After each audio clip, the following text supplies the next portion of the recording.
This is Residence 104.4 FM. Flippin' marvellous. Sat Sri Akal.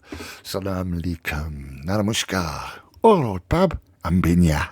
'Tis I, Nick Hennegan, with another slice of Literary London, and I hope you've had a good time since last time. Thank you for your company, and we're celebrating some fairly big, I think big with a capital B, literary birthdays this week. Specifically, of course, it must be something in the water. The 27th of October. I'm not sure when you're listening to this, if you're listening online at bohemianbritain.com or I think literarylondon.com. literary-london.com as well. I think you'll probably be able to get in on that as well. I'll sort that out for you later. But of course, we are chiefly on Resonance 104.4 FM, London's arts station. And yes, must be something in the water because on the 27th of October was born a number of writers, creatives, famous indeed. And we're going to be celebrating a couple of them. Zadie Smith, happy birthday. The writer Zadie Smith, born on the 27th of October. Shall I give you the year? I mean, you know, it's not very gentlemanly, but it was 1975, okay. And I quite like some of her lovely, as we often do, quotes from Zadie Smith wrote, "The very reason I write is so that I might not sleepwalk through my entire life." That's pretty good, isn't it? Yeah. A writer's duty is to register what it is like for him or her to be in the world. That's kind of good, isn't it? The past is always tense, the future perfect. And I like this quote as well. "The end is simply the beginning of an even longer story." So happy birthday, Zadie Smith. I'm not sure if she's listening to this. She probably is, yes. So happy birthday, Zadie. Hope you're having a good one. We are also celebrating, of course, the Welsh wizard, Dylan Thomas, and we'll be hearing from him later on.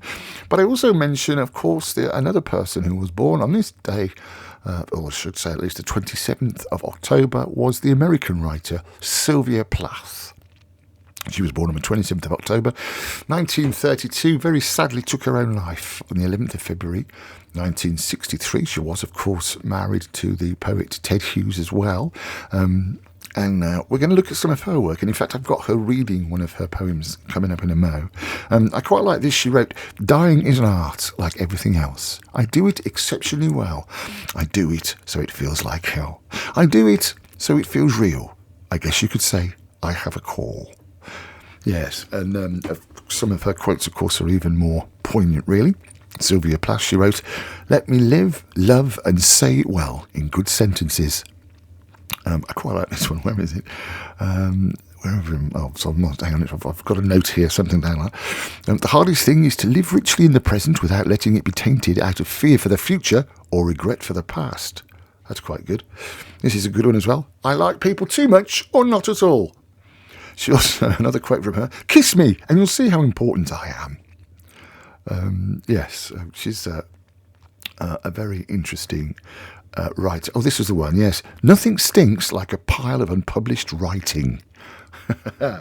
So, Sylvia Plath, as I say, she was an American writer. And she was sort of, one of the most dynamic and adored poets probably of the 20th century. She was only 30 when she took her own life, but she'd already had a following, quite a great following in the literary community. She was actually influenced by people like Virginia Woolf and Dylan Thomas, who we're going to celebrate in a little bit. But in the ensuing years since she passed, her works attracted the attention of a multitude of readers who saw in her singular verse an attempt to sort of catalogue despair, violent emotion, and obsession with death. There's a review in the New York Times that said Joyce Carol Oates described Sylvia Plath as one of the most celebrated and controversial of post-war poets writing in English. And here she is, reading one of her own poems. This is Sylvia Plath and Berwick Plage. "This is the sea then, this great abeyance, how the sun's poultice draws on my inflammation. Electrifyingly coloured sherbets scooped from the frieze by pale girls travel the air in scorched hands. Why is it so quiet? What are they hiding? I have 2 legs and I move smilingly. A sandy damper kills the vibrations. It stretches for miles, the shrunk voices waving and crutchless, half their old size. The lines of the eye, scalded by these bald surfaces, boomerang like anchored elastics, hurting the owner. Is it any wonder he puts on dark glasses? Is it any wonder he affects a black cassock? Here he comes now, among the mackerel gatherers, who wall up their backs against him. They are handling the black and green lozenges like the parts of a body. The sea that crystallized these creeps away, many snaked, with a long hiss of distress. This black boot has no mercy for anybody. Why should it? It is the hearse of a dead foot, the high, dead, toeless foot of this priest who plumbs the well of his book, the bent print bulging before him like scenery. Obscene bikinis hide in the dunes, breasts and hips a confectioner's sugar of little crystals titillating the light, while a green pool opens its eye, sick with what it has swallowed, limbs, images, shrieks. Behind the concrete bunkers, two lovers unstick themselves. Oh, white sea crockery! What cupped sighs, what salt in the throat! And the onlooker trembling, drawn like a long material through a still virulence and a weed hairy as privates. On the balconies of the hotel, things are glittering. Things, things. Tubular steel wheelchairs, aluminum crutches. Such salt sweetness. Why should I walk beyond the breakwater, spotty with barnacles? I am not a nurse, white and attendant. I am not a smile. These children are after something with hooks and cries, and my heart too small to bandage their terrible faults. This is the side of a man, his red ribs, the nerves bursting like trees, and this is the surgeon, one mirrory eye. Oh, the facets of knowledge, the pieces, the parts, the drip of salubrious fluids. On a striped mattress in one room, an old man is vanishing. There is no help in his weeping wife. Where are the eye stones, yellow and valuable, and the tongue, sapphire of ash? A wedding cake face in a paper frill. How superior he is now. It is like possessing a saint. The nurses in their wing caps are no longer so beautiful. They are browning like touched gardenias. The bed is rolled from the wall. This is what it is to be complete. It is horrible. Is he wearing pajamas or an evening suit under the glued sheet from which his powdery beak rises so whitely, unbuffeted? They propped his jaw with a book until it stiffened and folded his hands that were shaking. Goodbye, goodbye. Now the washed sheets fly in the sun. The pillowcases are sweetening. It is a blessing, it is a blessing. The long coffin of soap-colored oak, the curious bearers and the raw date engraving itself in silver with marvelous calm. The gray sky lowers. The hills like a green sea run fold upon fold far off, concealing their hollows. The hollows in which rock the thoughts of the wife, blunt, practical boats, full of dresses and hats and china and married daughters. In the parlor of the stone house, one curtain is flickering from the open window, flickering and pouring, a pitiful candle. This is the tongue of the dead man. Remember, remember, how far he is now. His actions around him like living room furniture, like a decor, as the pallors gather, the pallors of hands and neighborly faces, the elate pallors of flying iris. They are flying off into nothing. Remember us. The empty benches of memory look over stones, marble facades with blue veins and jelly glassfuls of daffodils. It is so beautiful up here. It is a stopping place. The unnatural fatness of these lime leaves, pollarded green balls, the trees march to church. The voice of the priest in thin air meets the corpse at the gate, addressing it while the hills roll the notes of the dead bell. A glitter of wheat and crude earth. What is the name of that color? Old blood of caked walls the sun heals, old blood of limb stumps, burnt hearts.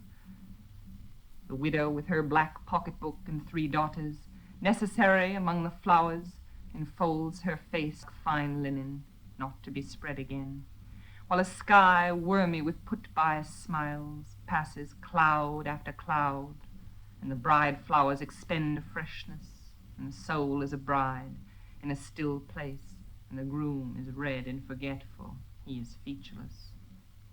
Behind the glass of this car, The world purrs, shut off and gentle, and I am dark-suited and still, a member of the party, gliding up in low gear behind the cart. And the priest is a vessel, a tarred fabric, sorry and dull, following the coffin on its flowery cart like a beautiful woman, a crest of breasts, eyelids and lips, storming the hilltop. Then from the barred yard the children smell the melt of shoe blacking, their faces turning, wordless and slow, their eyes opening on a wonderful thing. 6 round black hats in the grass and a lozenge of wood, and a naked mouth, red and awkward. For a minute the sky pours into the hole like plasma. There is no hope.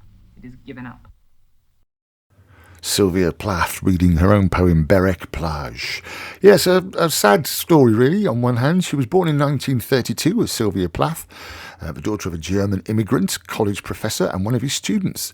The poet's early years was spent near the seashore, but her life changed very abruptly when her father died rather suddenly in 1940. And in fact, some of her most vivid poems, including the well-known Daddy, concern her troubled relationship with her fairly authoritarian father and the feelings of betrayal when he died.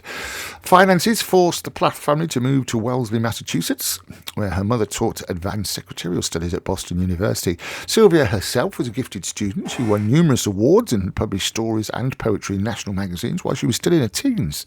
She attended Smith College on a scholarship and continued to excel, winning a Mademoiselle fiction contest one year and garnering a prestigious guest editorship of the magazine the following summer. It was during her undergraduate years that Sylvia Plath began to suffer the symptoms of severe depression that would ultimately lead to her death. In fact, in one of her journal entries dated the 20th of July 1958, Sylvia Plath wrote, "It is as if my life were magically run by 2 electric currents, joyous positive and despairing negative. Whichever is running at the moment dominates my life and floods it." And I think it's fair to say that's a fairly eloquent description of bipolar disorder, also known in those days as manic depression, which is a very serious illness for which no real effective medications were available during Plath's lifetime. I think it's probably the similar situation that led to Virginia Woolf's untimely end. And in fact, in August of 1953, at the age of 20, Sylvia Plath had attempted suicide by swallowing sleeping pills, but she survived the attempt. She was hospitalised, she had treatment with electroshock therapy, and her experience of that breakdown and recovery were later turned into fiction for her only published novel, The Bell Jar. But she made a full recovery, then she returned to Smith University for her degree. She earned a Fulbright grant to study at Cambridge University in England, and it was there that she met, of course, the poet Ted Hughes. The two were married in 1956, and Sylvia Plath published 2 major works during her lifetime, The Bell Jar and a poetry volume called The Colossus, both of which received very warm reviews. However, at the end of her marriage in 1962, Sylvia Plath was left with 2 young children to care for, and after an intense burst of creativity that produced the poems in Ariel, she took her own life by inhaling gas from a kitchen oven.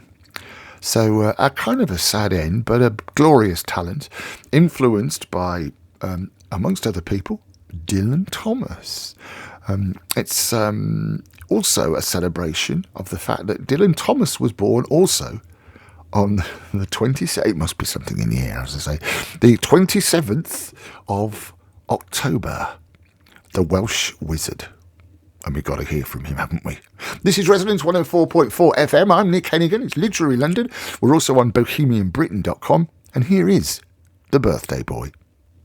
When I was a windy boy and a bit, and the black spit of the chapel fold sighed the old ramrod dying of women, I tiptoed shy in the gooseberry wood, the rude owl cried like a telltale tit, I skipped in a blush as the big girls rolled, 9-pin down on the donkey's common, and on seesaw Sunday nights I wooed whoever I would with my wicked eyes. The whole of the moon I could love and leave all the green-leaved little weddings' wives in the coal-black bush and let them grieve. When I was a gusty man and a half, and the black beast of the Beatles' pews, sighed the old ramrod, dying of bitches. Not a boy and a bit in the wick-dipping moon, and drunk as a new-dropped calf. I whistled all night in the twisted flues. Midwives grew in the midnight ditches, and the sizzling beds of the town cried quick. Wherever I dove in a breast-high shoal, wherever I ramped in the clover quilts, whatsoever I did in the coal-black night, I left my quivering prints. When I was a man you could call a man, and the black cross of the holy house sighed the old ramrod, dying of welcome. Brandy and ripe in my bright base prime, no spring-tailed Tom in the red-hot town, with every simmering woman his mouse, but a hillocky bull in the swelter of summer, come in his great good time to the sultry biding herds, I said.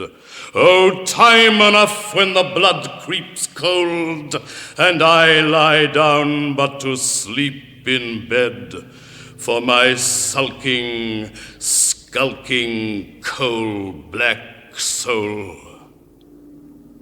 When I was a half of the man I was, and serve me right as the preachers warn, sighed the old ramrod, dying of downfall.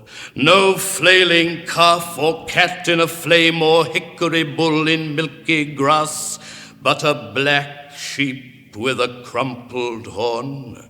At last the soul from its foul mouse-hole slunk pouting out when the limp time came, and I gave my soul a blind slashed eye, gristle and rind and aurora's life, and I shoved it into the coal-black sky to find a woman's soul for a wife. Now I am a man no more, no more, and a black reward for a roaring life, sighed the old ramrod, dying of strangers. Tidy and cursed in my dove-cooed room, I lie down thin and hear the good bells jaw. For oh, my soul found a Sunday wife in the coal-black sky, and she bore angels, harpies around me out of her womb. Chastity prays for me, piety sings, innocence sweetens my last black breath. Modesty hides my thighs in her wings, and all the deadly virtues plague my death. Poem on his birthday. We're celebrating the birth of Dylan Thomas, the Welsh wizard, born on the 27th of October 1914 at number 5 Caduncan Drive in Swansea. He sadly died on the 9th of November 1953 in St Vincent Hospital, New York. But during lifetime, of course, he wrote a great many poems, and I'm fortunate and consider myself privileged to know some of his family now. And in fact, I've got half a play finished called The Roaring Boys. More about that later, perhaps. But I thought we'd celebrate his birthday, and I thought I'd play this. It's quite amusing. It's not often heard. It's Dylan Thomas live in America, and it's called Lament. Across the United States of America, from New York to California and back glazed again, for many months of the year there streams and sings for its heady supper a dazed and prejudiced procession of European lecturers. Scholars, sociologists, economists, writers, authorities on this and that, and even, in theory, on the United States of America. And breathlessly between addresses and receptions, in planes and trains and boiling hotel bedroom ovens, many of them attempt to keep journals and diaries. At first, confused and shocked by shameless profusion and almost shamed by generosity, unaccustomed to such importance as they are assumed by their hosts to possess, and up against the barrier of a common language, they write in their notebooks like demons, generalizing away on character and culture and the American political scene. But towards the middle of their middle-aged whisk through Middle Western clubs and universities, the fury of the writing flags. Their spirits are lowered by the spirit with which they are everywhere strongly greeted, and which, in ever-increasing doses, they themselves lower. And they begin to mistrust themselves and their apparent popularity, for they have found too often that an audience will receive a lantern lecture on, say, ceramics, with the same uninhibited enthusiasm that it accorded the very week before to a paper on the modern Turkish novel. And in their diaries, more and more do such entries appear as no way of escape, or buffalo, or I am beaten. Until at last they cannot write a word, and twittering all over, old before their time, with eyes like rissoles in the sand, they are helped up the gangway of the homebound liner by kind bosom friends of all kinds and bosoms, who boister them on the back, pick them up again, thrust bottles, sonnets, cigars, addresses into their pockets, have a farewell party in the cabin, pick them up again, and snickering and yelping are gone to wait at the dockside for another boat from Europe and another batch of fresh, crisp, green lecturers. There they go every spring from New York to Los Angeles, exhibitionists, polemicists, histrionic publicists, theological rhetoricians, historical hoddy-doddies, ballotomines, ulterior decorators, max-factored actors, windbags and bigwigs and humbugs, men in love with stamps, men in love with stakes, men after millionaires' widows, men with elephantiasis of the reputation, huge trunks and teeny minds, authorities on gas, bishops, bestsellers, news bellers, editors looking for writers, writers looking for publishers, publishers looking for dollars, existentialists, serious physicists with nuclear missions, men from the BBC who speak as though they had the Elgin marbles in their mouths.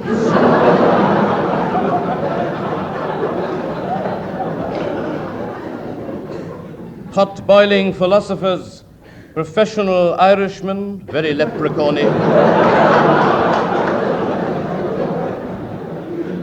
and, I'm afraid, fat poets with slim volumes. And see, too, in that linguacious stream, the tall, monocled men smelling of saddle soap and club armchairs, their breath the nice blending of whiskey and fox's blood, with big, protruding upper-class tusks and county moustaches, presumably invented in England and sent abroad to advertise Punch. Who, to one's surprise, one finds are here to lecture to women's clubs on some such unlikely subject as the history of etching in the Shetland Islands.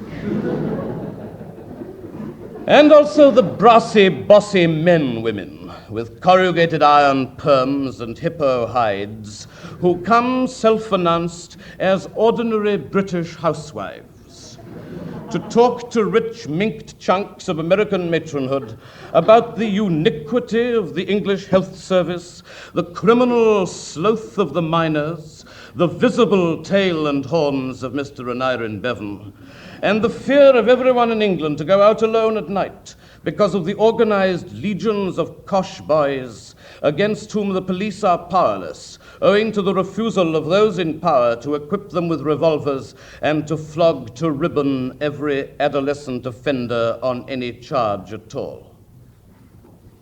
and there shiver and teeter also, meek and driven, their little eyes lost and rabbit-scared behind big glasses steamed over by the smoke of countless cocktail parties, those British authors unfortunate enough to have written, after years of unadventurous forgotten work, one bad novel which became enormously popular on both sides of the Atlantic. At home, when success first hit them, they were mildly delighted. A couple of literary luncheons went sugar-tipsy to their heads, like the washing sherry served before those luncheons. And perhaps, as the lovely money rolled lushly in, they began to dream in their moony writer's way of being able to retire to the country, keep wasps, or was it bees, and never write another lousy word. But in come the literary agents' trigger men and the publishers' armed narcs. You must go to the States and make a personal appearance. Your novel is killing them over there, and we're not surprised either. You must go around the States lecturing to women, and the inoffensive writers who've never dared lecture anyone, let alone women. They are frightened of women. They do not understand women. They write about women as creatures that never existed, and the women lap it up. These novelists cry out, "But what shall we lecture about?" The English novel. I don't read novels. Great women in fiction. I don't like fiction. Or women. But off they're wafted first class in the plush bowels of the Queen Victoria, with a list of engagements long as a New York menu, or half an hour with a book by Charles Morgan. And soon they're losing their little cold as goldfish paws in the great general glutinous handshake of a clutch of enveloping hostesses. It was Ernest Raymond, the author of Tell England, who once made a journey around the American women's clubs, being housed and entertained at each small town he stopped at by the richest and largest and furriest lady available. On one occasion, he stopped at some little station and was met as usual by an enormous motor car full of a large horn-rimmed businessman, looking exactly like a large horn-rimmed businessman on the films, and his roly-poly pearly wife. Mr. Raymond sat with her in the back of the car, and off they went, the husband driving. At once, she began to say how utterly delighted she and her husband of the committee were to have him at their Women's Literary and Social Guild, and to compliment him on his books. "I don't think I've ever in all my life enjoyed a book so much as Sorrel and Son," she said. "What you don't know about human nature. I think Sorrel is one of the most beautiful characters ever portrayed." Ernest Raymond let her talk on while he stared, embarrassed, in front of him. All he could see were the 3 double chins that her husband wore at the back of his neck. On and on she gushed in praise of Sorrel and Son until he just had to say, "I quite agree with you," he said. A beautiful book indeed, but I'm afraid I didn't write Sorrel and Son. It was written by an old friend of mine, Mr. Warwick Deeping." And the large, horn-rimmed, double-chinned husband at the wheel said without turning, "Court again, Emily."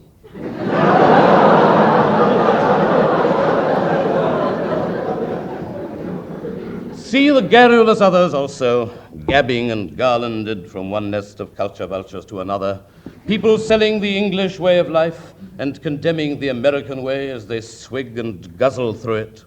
People resurrecting the theories of surrealism for the benefits of remote parochial female audiences who did not know it was dead, not having known it had ever been alive.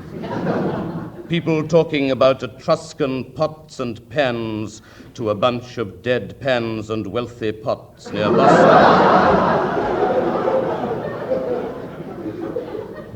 And there, too, in the sticky thick of lecturers moving across the continent, go the foreign poets, catarrhal troubadours, lyrical one-night standers, dollar-mad nightingales, remittance bards from at home, myself among them, booming with the worst. Brilliant. Lament from Dylan Thomas. And happy birthday, Dylan Thomas. Happy birthday, Sylvia Plath. That's all we've got time for. Thank you very much for your company. I'm Nick Hennegan on bohemianbritain.com, but this is Literary London on Resonance 104.4 FM.